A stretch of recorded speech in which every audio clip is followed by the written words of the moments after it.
In the beginning, there was darkness, and then, bang, giving birth to an endless expanding existence of time, space, and matter.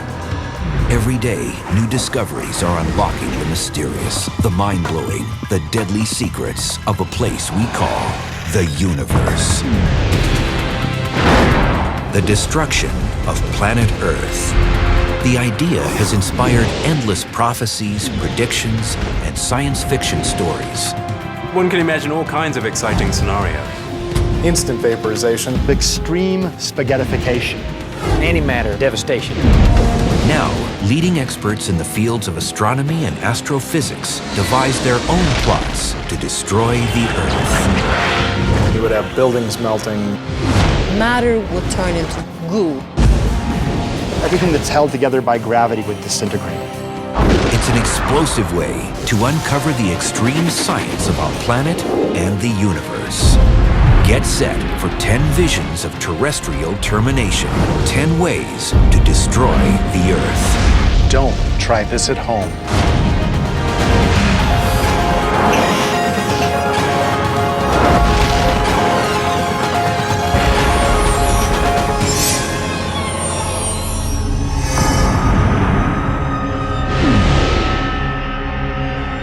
Survival. It's a game our planet plays every day against an aggressive universe. But for 4.5 billion years, the sides have been evenly matched. So the game goes on.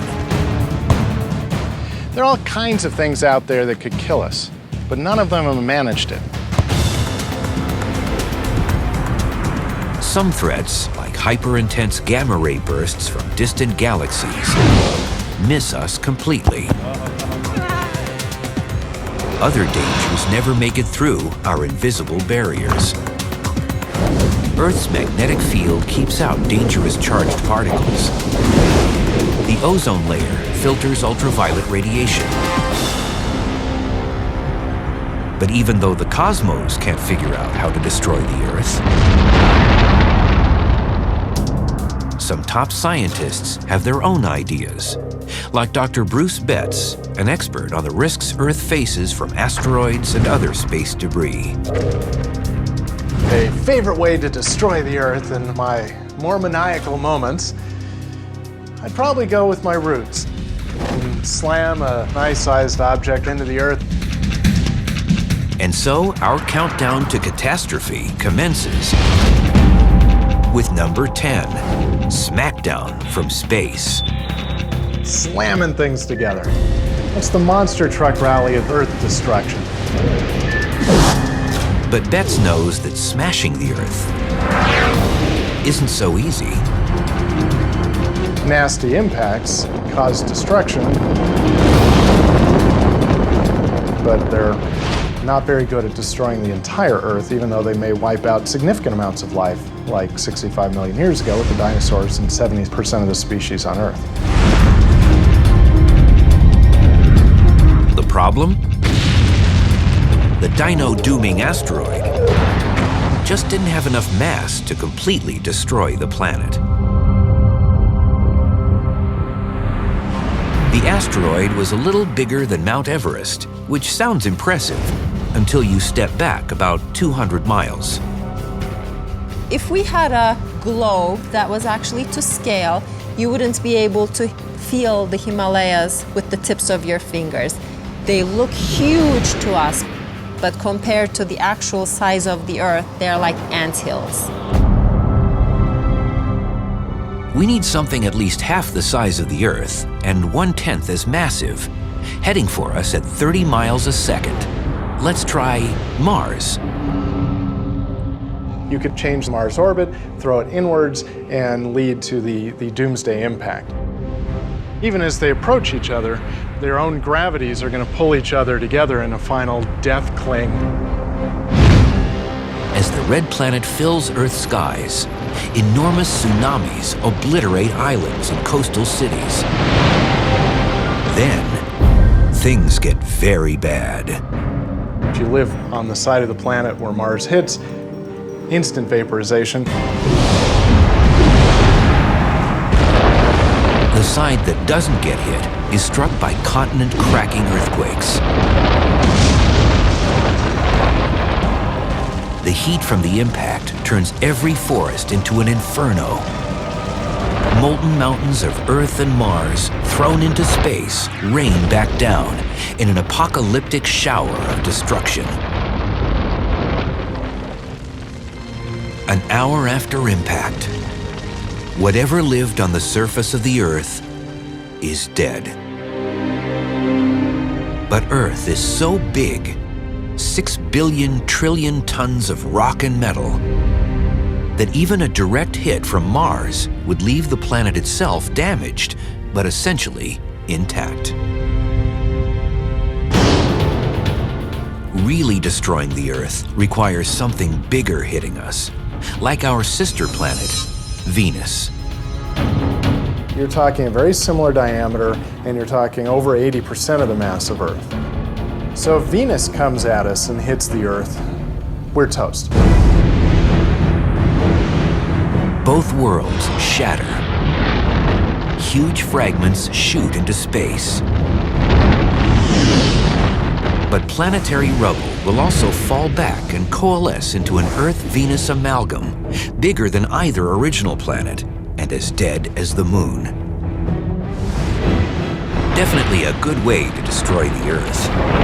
But how likely is it? 4.5 billion years ago, something as big as Mars did hit us. The early molten Earth was still cooling when a smaller planet struck us hard. It's like a ball hitting in the sand, knocking a bunch of particles. The object blew off part of the Earth's crust and formed a disk of debris around the Earth. From that debris, the Moon formed quite shortly thereafter. But while planetary impacts are possible, Venus is more than 23 million miles from Earth, and Mars is at least 35 million miles away. So how would you get them from there to here? Planets are normally in very stable orbits. But what if something happened that threw a planet completely out of its normal orbit? Mercury, the innermost planet to the Sun, has a rather elliptical orbit. It's subject to various gravitational perturbations by other planets. Such changes in Mercury's orbit can also indirectly affect the orbits of other planets, and in particular, Mars could take on a trajectory that could someday intersect the orbit of the Earth. Some say the odds of a real-life Mars-Earth collision are 1% over a period of 4 billion years.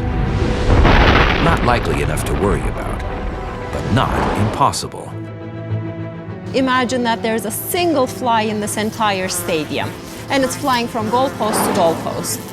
If I just go like this with my hand, what are the chances that I'm going to catch that fly? You wouldn't say it's 0 because there's no real reason why it can't happen, but you would say it's extremely small. Planetary impact is one way to destroy the Earth, but we're just getting started. Now, if you want to have a longer, slower, more painful process, then perhaps you end up having the Earth's orbit modified somehow so that it ends up moving outwards from the Sun. Welcome to the number 9 way to destroy the Earth, the Big Freeze. Under normal circumstances, our elliptical orbit takes us 3 million miles farther from the Sun in July than in January. The reason it's warm in July north of the equator is because that's when the northern hemisphere tilts towards the Sun. If we spun the Earth away from the Sun at 3 million miles a year, the journey wouldn't be instantly fatal. If we move a little bit, we can deal with it. We wear more jackets. If we keep moving farther out, then things start to get uglier. At almost 200 million miles from the Sun, the light is only about a third as bright. This would kill off most crops. The whole food chain would be broken down if the Earth were to go zooming away from the sun. If you really play this game, if you get out at the orbit of Neptune, say, you might start freezing out most of our atmosphere. A nice day is 350 degrees below zero. Nothing survives on the icy surface. The oceans are frozen graveyards. But 2.5 miles below the surface, the water is still liquid, thanks to the heat from undersea volcanoes. Sulfur hydroxide from these hydrothermal vents will continue to feed large tube worms and other exotic forms of chemosynthetic life. Continuing heat from the Earth's core may also help humanity survive in cities below the surface. Mankind is a very resilient species, and if the Earth were spiraling out on this freezing death orbit, then I think it's very likely that we would find ways to dig in underground. You could use the geothermal energy to convert some of the frozen materials back into the liquids and turn some of the water into oxygen and gases that you need. Subterranean farms might support a few million people. It might not be pretty, but the planet, and at least a fraction of its people, could survive. But that's not the case with the number 8 way to destroy the Earth, zooming toward the sun, and the Big Burn. Imagine getting 3 million miles closer to the sun every year. The term global warming doesn't even begin to describe the situation. Liquefying polar ice caps? That's just the first few years. The sea level may rise 200 feet, but all that water is about to turn to steam. If you move to where Venus is, a third of the way in towards the sun, you're going to get to the point where you start losing the liquid water and it's going to be going to vapor. You end up having a carbon dioxide atmosphere and you have a massive greenhouse effect and you end up with a hotter surface than you even would if you had no atmosphere. From Alaska to Australia, the average temperature is 900 degrees Fahrenheit. All complex life is dead, and the planet itself is headed for a final plunge into the nuclear heart of the sun.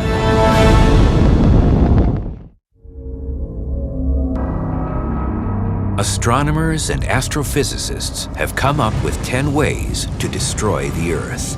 And after being smashed and slowly frozen, the planet's on a death spiral into the sun in the number 8 way to destroy the Earth, the Big Burn.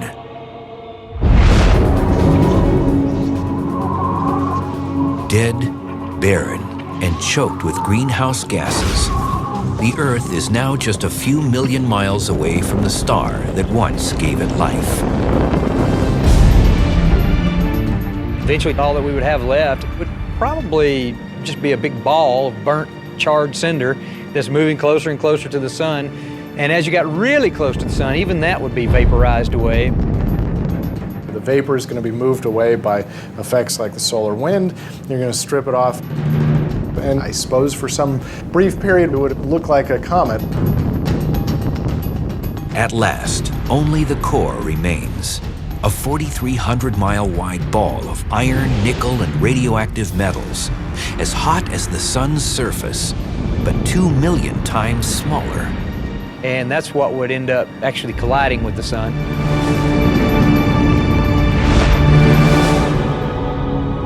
And the sun probably wouldn't even hiccup or cough. To change our orbit so fatally would probably take nothing less than a runaway sun from many light years away, disrupting the gravity of the entire solar system. The chances that a star will come by sufficiently close and do that are very, very small. But it's not inconceivable that sometime in the next few billion years that will happen. Disrupting the Earth's solar orbit means a long, drawn-out death. But stopping its rotation would be a very violent end. That's the number 7 way to destroy the Earth, stopping the spin. If you stop the Earth, but not the objects that are standing around on the Earth, those objects would keep on going. So for example, you would get thrown at a wall at a really high speed. The Earth is moving about 1,000 miles per hour. And if you suddenly stopped, the atmosphere wouldn't necessarily stop with it.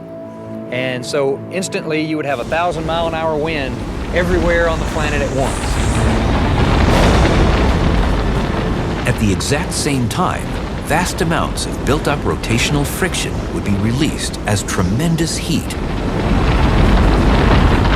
You would have rocks melting, you would have buildings melting. Soon, the Earth would be a dead world orbiting the sun.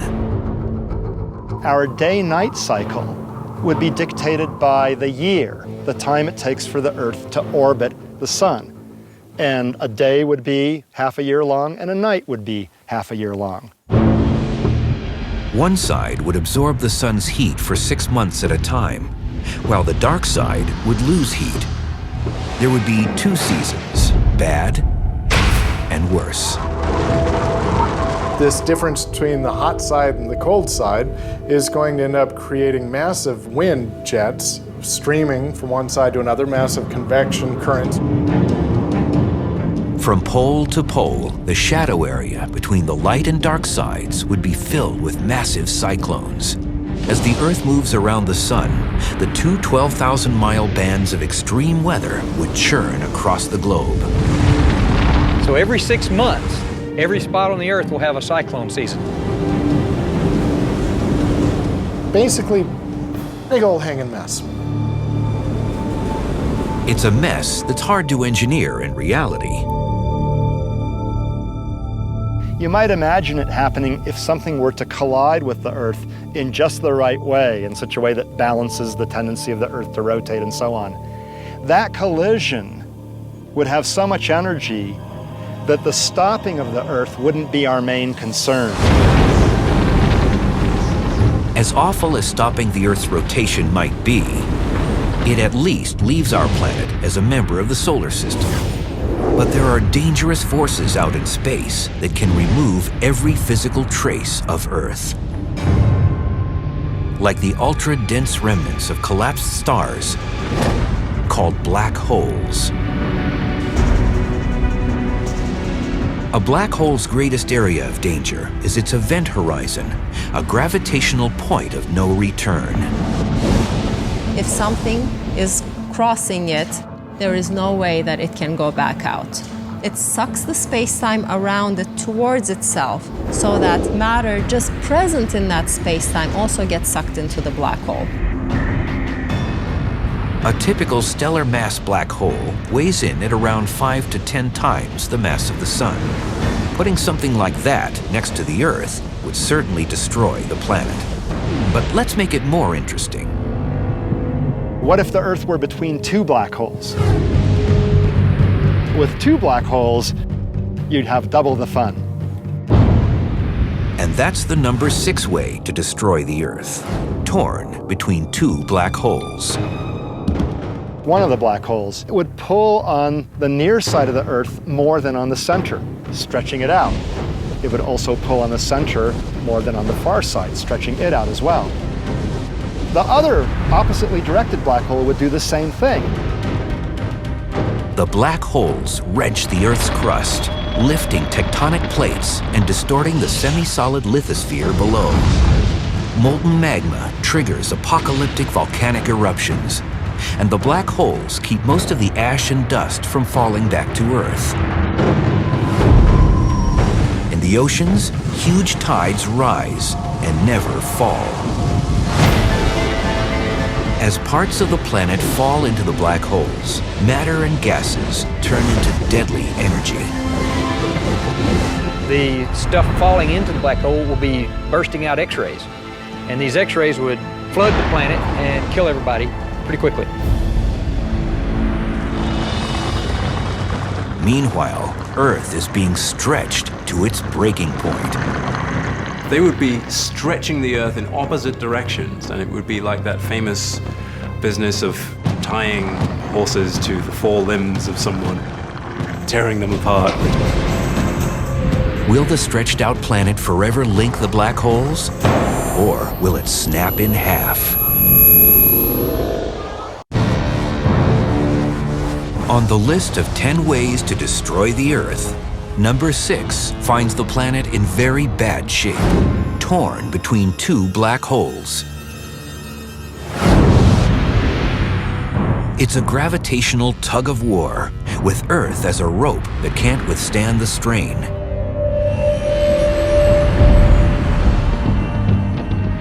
You would have a case of extreme spaghettification.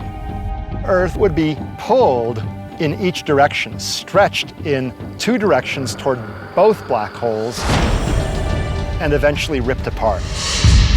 And then those pieces would get ripped apart. And those pieces would get ripped apart. After the last spaghetti strands of Earth are violently sucked into the event horizons, the two black holes will be bookends on the empty shelf where Earth once stood.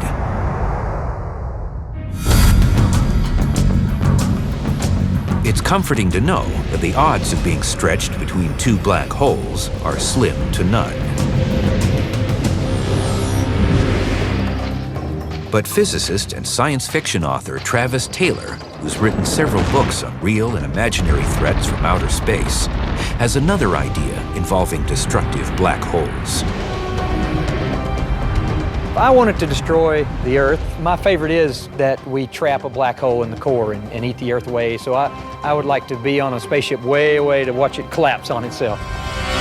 And that's the number 5 way to destroy the Earth: devoured from within. A stellar mass black hole would do the job quickly. But there are other intriguing possibilities. So, what else can we think of? Well, maybe the black hole is the size of my earring. A black hole that size would have the same mass as the Earth itself. Let's take the miniature black hole and drop it through the North Pole. Assume the speed and angle are just right to have it end up rotating in the center of the Earth. Right away, we'd know something was very wrong. If you have somehow managed to get an Earth mass black hole at the center of the Earth, then on the surface of the Earth, we would suddenly feel twice the effect of gravity. All of a sudden, a ball would drop much faster. All of us are going to start hunching down. While all living things struggle helplessly, the miniature black hole is sucking in matter. The more it eats, the closer Earth comes to doomsday. As it's pulling the material in, all the material above it is going to be collapsing. So we will be having enormously massive earthquakes going on, shifts in the crust. There'd be new volcanoes because new places where the magma can pop out or would appear due to this black hole. So one can imagine all kinds of exciting scenarios. After months of increasing cataclysms, the finale will take less than an hour. The Earth will start to collapse on itself, and then that part would be eaten by the black hole too. Perhaps the Himalayas will be the last place on Earth to survive before they too fall through the event horizon to disappear forever. If you were up in a spaceship and watching it, it would probably look like you took an eggshell and somehow crushed it from the inside out. If you could attach a string at every point to the inside of the eggshell and yank it all at once, you would see it just immediately collapse on itself.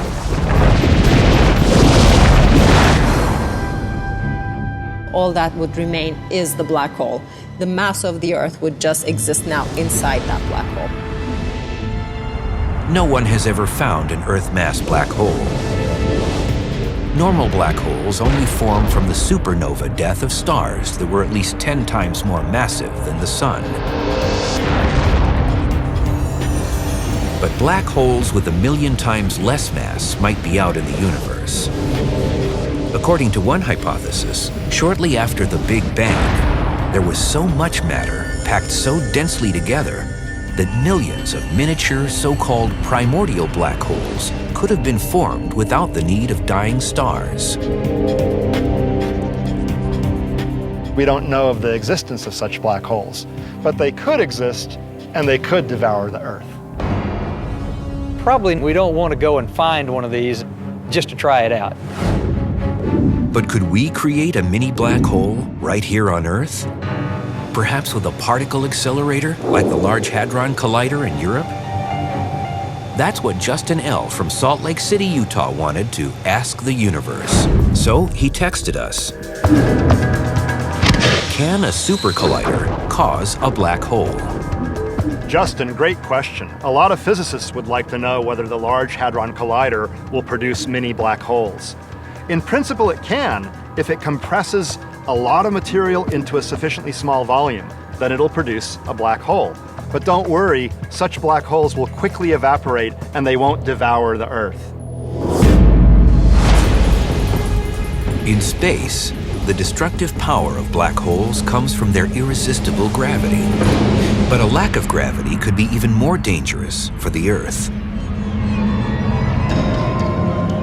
That's what intrigues astronomer Alex Filipenko, whose groundbreaking studies of dark energy and the acceleration of the universe have inspired his own vision of doom. Perhaps my favorite way to destroy the Earth is through a disruption of what we call gravity. And that's the number 4 way to destroy the Earth. Turn off the gravity. Everything we do depends on a balanced relationship with gravity. But what if gravity decided to end the relationship? Without gravity, what goes up will never come down. Airplanes will never land. Trees are rooted to the ground until the ground comes apart. And all that is just a warm-up for the real disaster to come. Earth itself would begin to break apart, piece by piece. It seems impossible.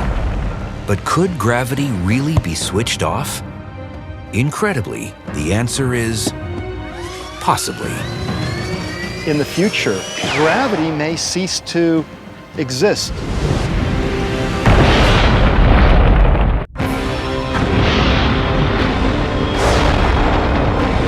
Of the 10 ways to destroy the Earth cooked up by astronomers and astrophysicists, one of the most incredible is number 4, turn off the gravity.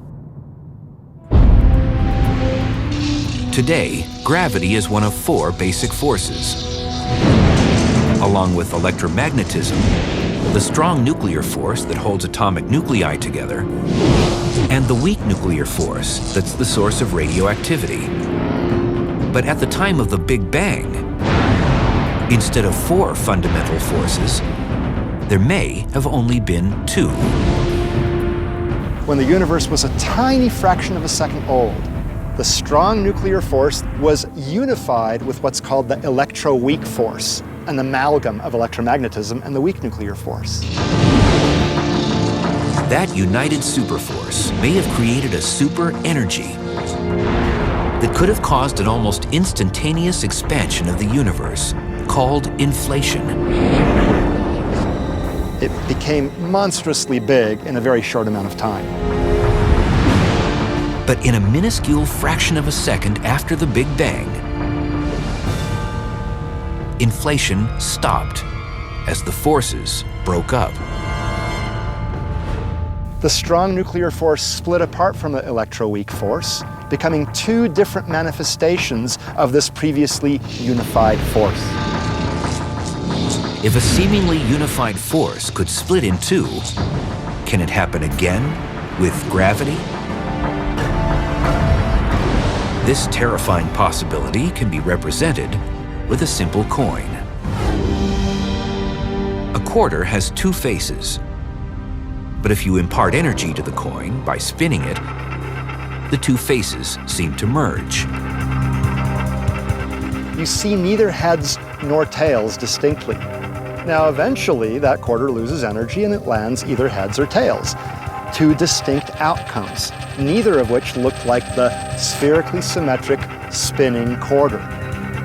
In the same way, the symmetric gravity right now could someday split into two different aspects.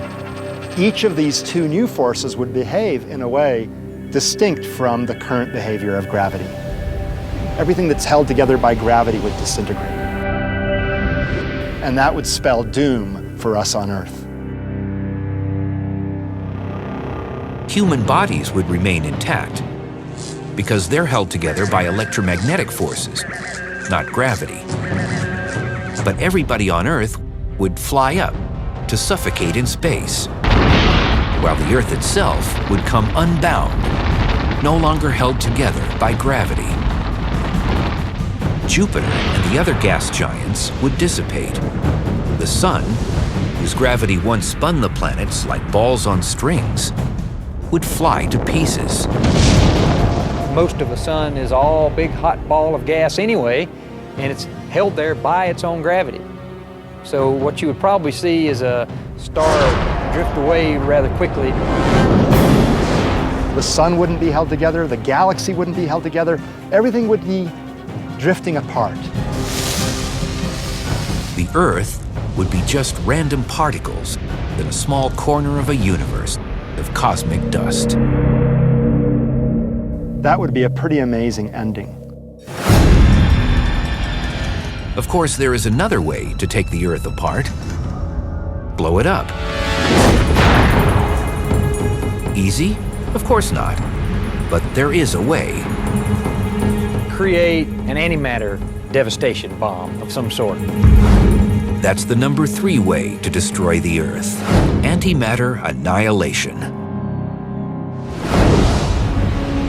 And it's the first choice of astrophysicist Clifford Johnson. The antimatter idea just has a certain beauty to it. It's just the sheer, terrible beauty of a really dramatic explosion from the inside.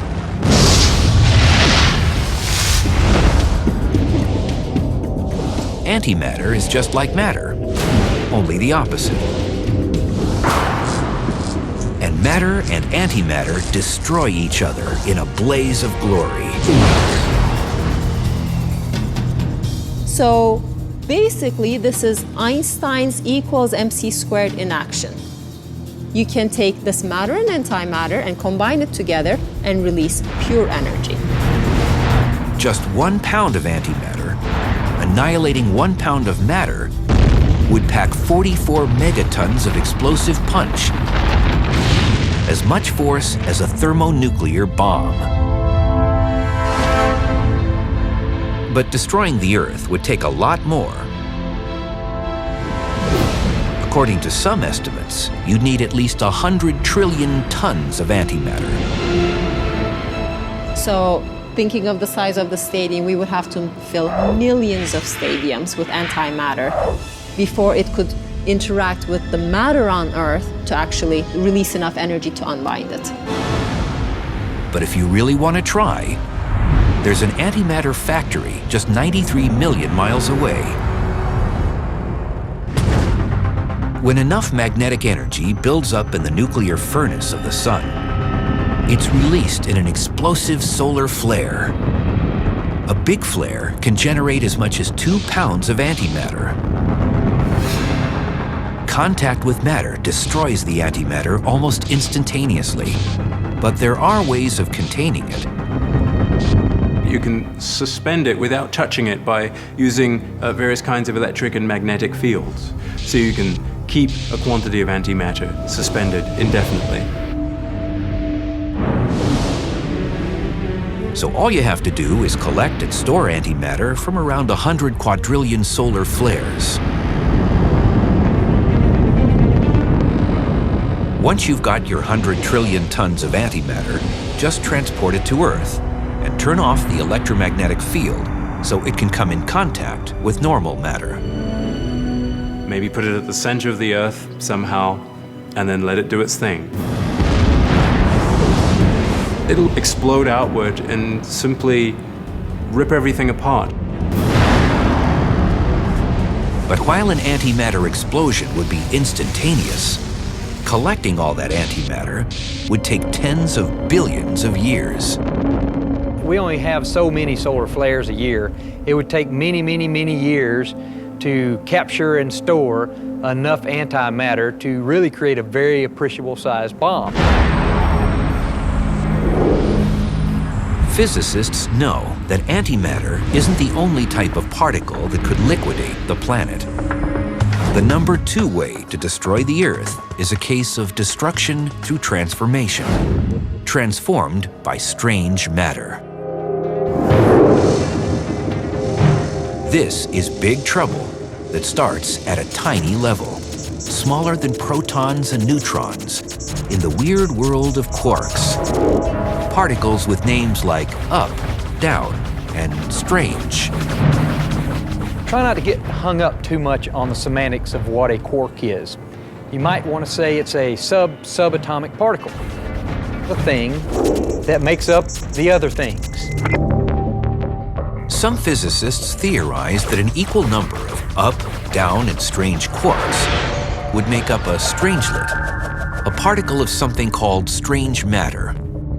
What makes it so strange is that it might change the physical nature of whatever it touches, like ice cooling the water around it, only far more extreme. They like to turn other things into strange things. They like it all to be strange. Imagine everything on Earth and the Earth itself turning to inorganic mush, all because of a subatomic strangelet. Fortunately, there aren't any strangelets on Earth. But inside the collapsed suns called neutron stars, it might be possible for the immense gravity to press together up, down, and strange quarks into strange matter. We are getting very close to the answer. We might know in the next few years. So if you did find a microscopic lump of strange matter in a neutron star, somehow got it back to Earth, and dropped it, say on the top of the Empire State Building, what would happen? A, nothing, or B, All these strange quarks could change the state of matter here on Earth.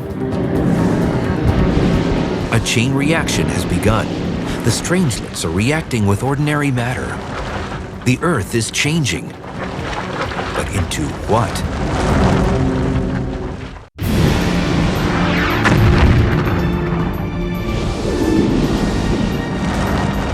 On the list of 10 ways to destroy the Earth, number 2 is perhaps the strangest of all. Transformed by strange matter.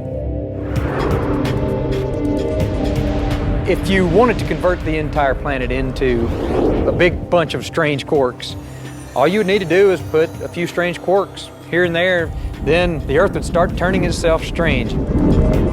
Even more strange than it is. Strange matter, a lump of quark material called strangelets, has been let loose on Earth.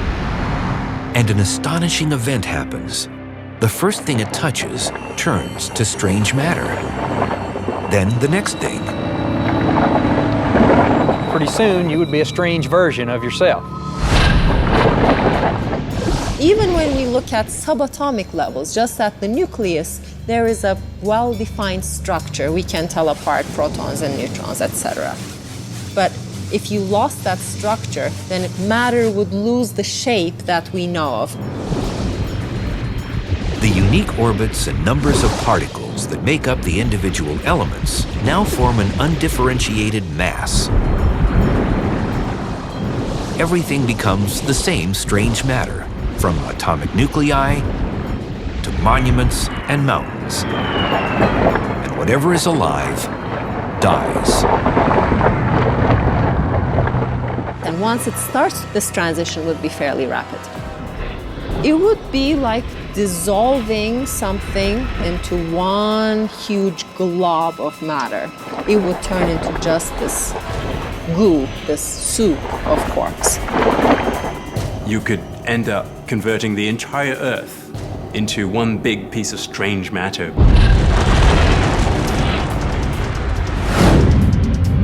Primordial black holes, the end of gravity, antimatter and strange matter.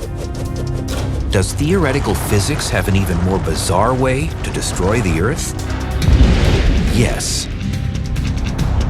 In fact, astrophysicist Ferial Ozel is ready to obliterate the Earth, along with the entire fabric of reality. I think my favorite way of blowing up the Earth would have to be some kind of huge phase transition in the universe. This would just take us into another state. It's the #1 way to destroy the Earth when parallel worlds collide. It starts with another science fiction staple that many physicists now take seriously: the existence of other universes. It's possible that there are Earths in other universes. Think of our universe as a two-dimensional sheet which exists here, and moving around in the sheet is like moving around in our 3 spatial dimensions. But then you can move in this other direction, which is sort of off the sheet. And there's another sheet there, and that would be a different universe. Our universe would be just like that one, perhaps, or maybe slightly different. But it's very important to realize that we shouldn't have these two things collide into each other. Imagine that our universe is a piece of paper, like this. Then a nearby universe would be this piece of paper. Now, if the two pieces of paper were to collide, you could hear that energy. Now imagine 2 sheets of paper the size of a universe colliding. How much energy would be imparted at a collision like that? If we somehow did make contact with a parallel universe, it could be the last thing we'd ever know. It would not just destroy planets, it would destroy solar systems, galaxies, clusters of galaxies. It would destroy everything. It would be the end of this current universe. But is it possible that the end of everything is the beginning of everything else? If one Big Bang created our universe, then another Big Bang could start the whole thing over again. It might create another universe.